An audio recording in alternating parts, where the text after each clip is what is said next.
This was the 1930s, and 1929 really ushered in the era of the talkies. The Jazz Singer with Al Jolson was the first talkie, if you will, although there was not much talking, it was just him singing.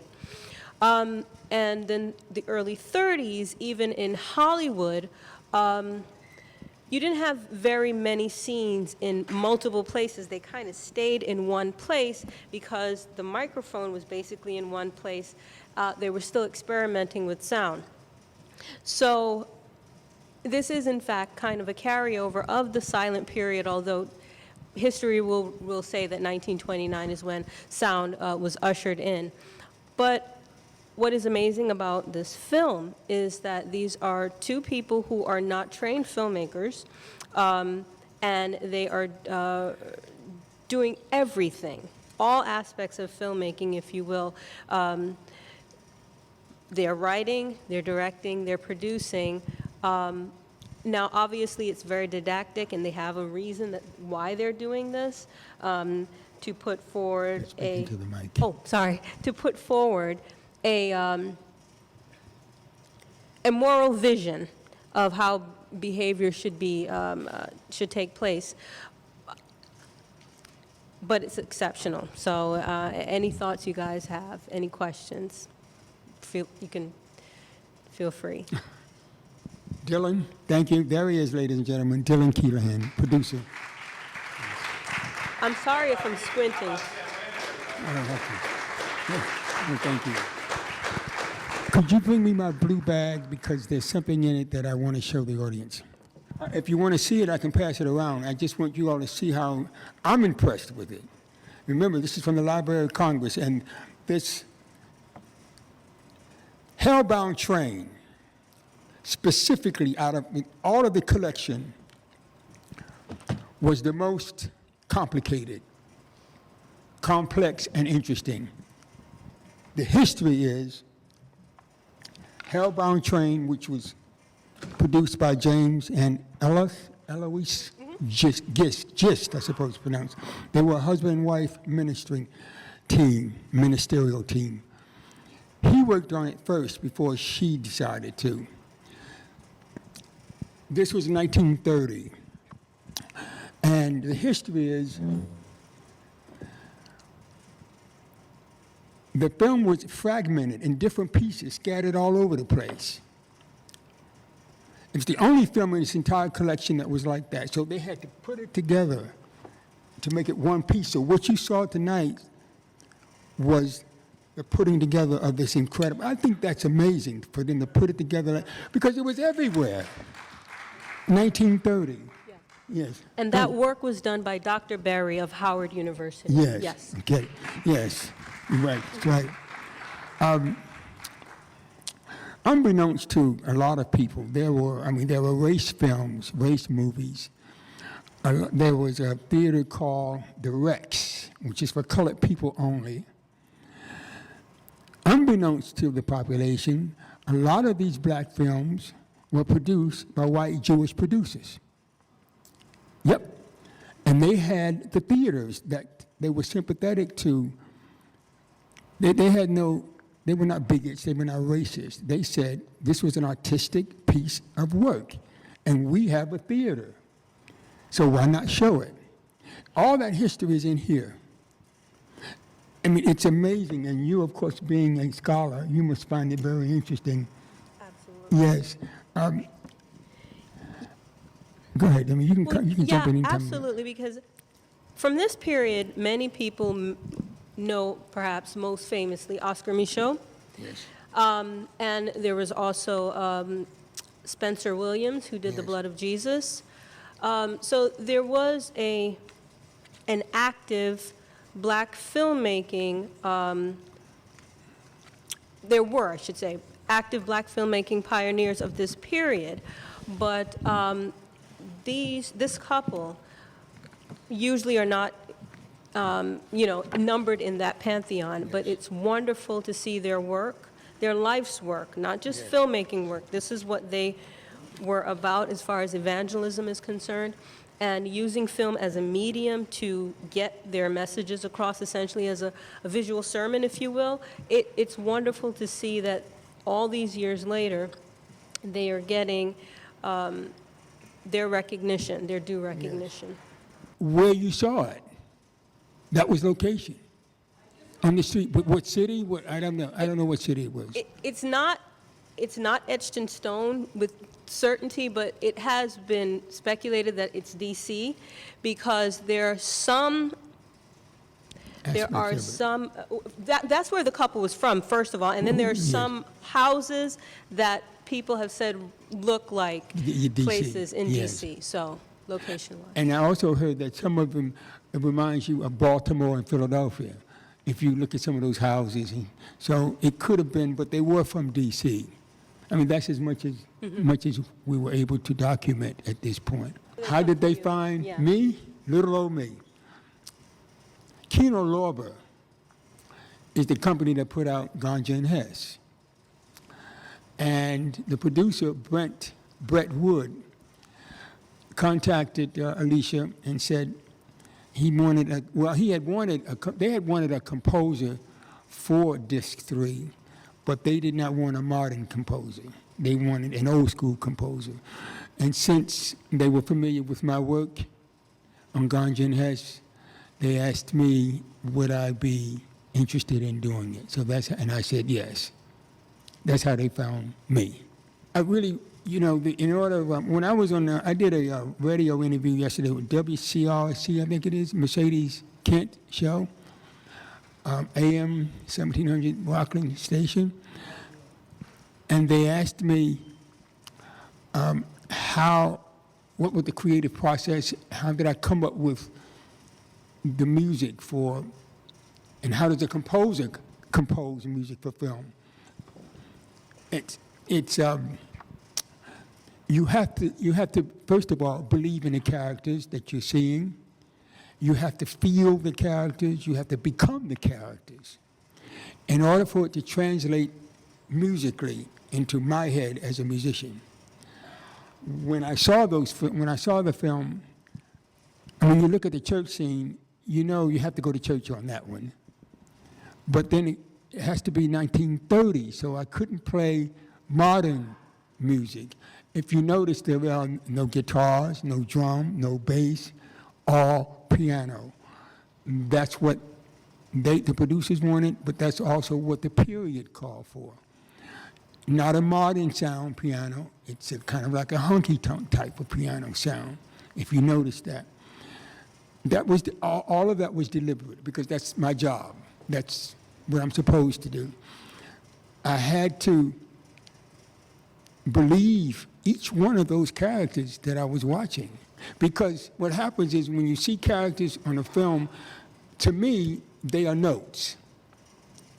Characters are notes on a staff. I mean, every movement is a pattern. Every one of those people who moved was producing a rhythm, a pattern, a sequence of rhythms. And I had to translate that into a musical ideology, a musical idea, so that you, the listener, can feel like the music is not an intrusive. It's not getting in the way. That's what I intended to do. That's what I was hoping to do, and that's what I set out to do. Because once the music becomes part of the character, then you sit back and you relax, because you're not being hit over the head with, oh, that music is interrupting my ability to understand the story, and you don't feel like you've been desensitized. That's what I tried to do. I wrote this over a 6-week period, day in and day out. And it was fun work. It didn't always work for me, but that's what I set out to do, and I think I accomplished that. I like to think that I did. Okay. Thank you.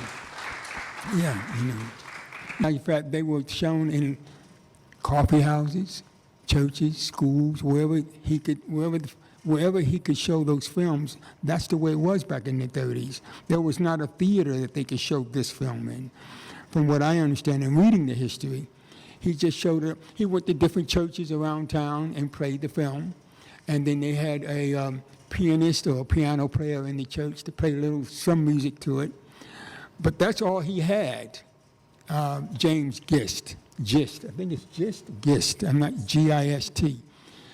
That's where they showed it at that time. That's the only outlet he had. That's the only distribution outlet they had, was just local areas, community centers, and so forth. That was it. So were they getting people repenting? I hope so. The devil was working awfully hard. Not that I know of. I'm sure there were some pastors who did not like these films, I'm sure. But not that I know of historically from what I've been reading the history on all these films. No. They just, ministers, Mr. Gist himself was a minister, and his wife was a minister. So if anyone criticized him, he probably said, so what? I'm a pastor too. But this was his vision. This was his dream. This is how he saw what he wanted down on film. That's as much as I know. I hope that answers your question in a roundabout way. I think I misspoke when I spoke about the jazz singer. Jazz singer was 27, not Yes. 29. Yes. But why I want to get the time cleared up is because during that period, there was such a thing as the production code, which said what you could and could not have in films. And those are Hollywood films, obviously. But obviously, these films did not fall under that category. They didn't have to be censored or viewed beforehand. But the whole reason for the production code, kind of in line with what you're asking, is because films were sometimes seen as objects of, spreading problems or, sowing the seeds of Propaganda. dissension in society. So it's very interesting that you said Yes. that you noticed the irony of using a medium that many had seen as problematic for the purpose of Yes. spreading a message of Yes. good, if you will. I think I heard the last part. It's still relevant today. Is that? Yeah, yes, it is. It's a never-ending. It has. When you see the message there, it's like it is 2016. The more things change, the more they remain the same. Same problems. But what I like about Hellbound Train was that each car represented a different sin. That's what made it hellbound. And that's what made it interesting for me as a composer, was that, and the idea of each one of these cars, a different activity going on. I mean, and the devil's having a good time because he's saying, well, you're on the right train. Right? And that's what I like about the filmmakers, is they had a concept, they had a story, they had a point, and they used the train as the vehicle for that. I thought that was brilliant. Now, the other CDs, DVDs in this collection, there's no one that's like that.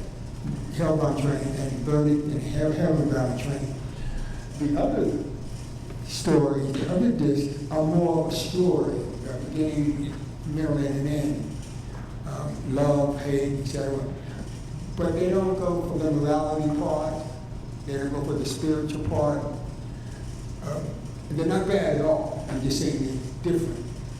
And Hellbound Train speaks to our spirituality. It speaks to our morality. It speaks to our repentance. It speaks to our salvation. It speaks to whatever your religious persuasion may be. And that was deliberate. And of course, at the end, when you go to the church, and everybody's dressed in white, that's the point they're trying to make. No matter, you start at a certain point, but you end in the church, you end at the cross, you end where you should be. And that is what I like, because it gave me a finality. You know, I knew that there was a beginning, and I said, well, where's this going to take me? And I like the idea that it ended with them walking up the steps. You know, to any naysayers or people who don't believe in God necessarily, they have a problem. But I like the concept of where he was going. He said, okay, let's take it to the church, let's take it to the steps. There's the robbery, there's having a baby out of wedlock, there's the gambling, there's the robbing, there's the drunken lady, there's the drunken man, there's the pickpocket, all of that stuff that happens in today's crime, crime-ridden society. Nothing has changed. But the train won in the end because it just rolled right over at the end. That was deliberate. And that was the message that I think that they tried to give. That no matter how much people were enjoying themselves, in the end, the devil lost. I mean, that's what the point was. That's why, if you notice at the end, and he's on the tracks and he's waving, but then again, what happens? The train just comes and rolls right over because that's the knowledge, that's the message. That's it. I want to ask you, is this something that you would take to your class or to school? Absolutely. And I'll even tell you why. Just the academic in me, the film scholar in me, but particular to the school in which I teach at, which is a Christian college, this would be something of, a huge interest to see that many of the issues and the questions and the concerns that young people today have were those that were being dealt with all those years ago as well. That continuity of time, and that, as either you or someone said, it's 2016, but not much has changed. Yes. Because the thing about this film, they got away with things that if it had been produced in Hollywood could not have happened. Even hinting at date rape, essentially, when the young woman is staggering home drunk and then taken advantage of. Those kind of topics were never dealt with in the 30s in Hollywood. And so they were very before their times as far as having these matters on film for audiences to view and to and so absolutely. So in that sense, it also it is a narrative because there's a story, but in the sense that you're talking about, it's a documentary because you get to see real clothes of the time, no costumes, as you said, and real homes, not sets. So you're absolutely right. It serves a dual purpose in that sense. And I think you're right about the social studies and all that sort of thing. It has an unlimited amount of places you can go with this in terms of education and for teaching and trying to get to people's what's right, what's wrong, the values, the principles. And like you said about date rape, what I like the way they told it, they just did it in a scene just like that. You know, there was no great big deal about it. You know, you didn't have to go through a half hour before she was raped or something. It just hit you in the face like that, boom, like that. That's great, and that again, that has to do with the setting in a train, in a car. They let a car. They told different stories in each car, and they made it quick like that. I found that very, very clever, very smart, and very true. Okay. I know Matthew's going to kick us off the stage. We have to go, but if there's no other questions, I want to say thank you for coming because Thank you all. it meant a lot to me. Thank you.